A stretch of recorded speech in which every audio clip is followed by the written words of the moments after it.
पुण्यामध्ये उद्या पंतप्रधान मोदींच्या वाढदिवसाच्या निमित्तानं ड्रोन लाईट शो, मोदींच्या विकसित भारताच्या संकल्पनेचं दर्शन घडवलं जाणार।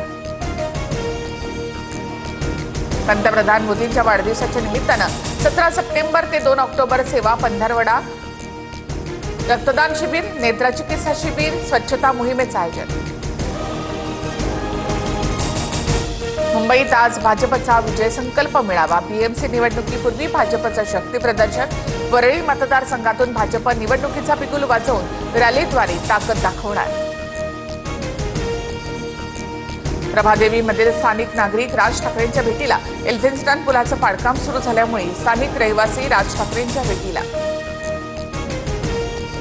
आयुष कोमकर हत्या प्रकरणातील आरोपी कृष्णा अंदेकर पोलिसांना शरण, हत्या प्रकरणातील 13 आरोपी अटकेत।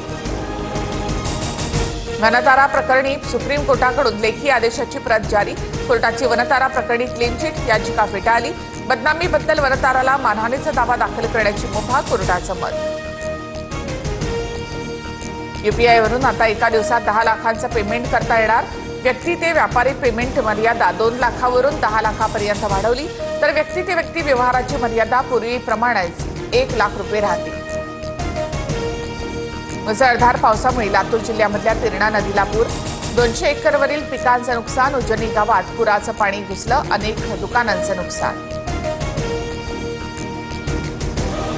बीडच्या माजलगावमध्ये चिंचोली गावाला पुराच्या पाण्याचा वेढा, चिंचोली गावाचा संपर्क तुटला, पाणी आणखी वाढल्यास गावात शिरण्याची शक्यता। बेकायदेशीर बेटिंग ॲप प्रकरणात सोनू सूद आणि युवराज सिंहला ईडीचे समन्स, युवराजला 23 तर सोनू सूदला 24 सप्टेंबरला दिल्ली मुख्यालयामध्ये हजर राहावं लागणार।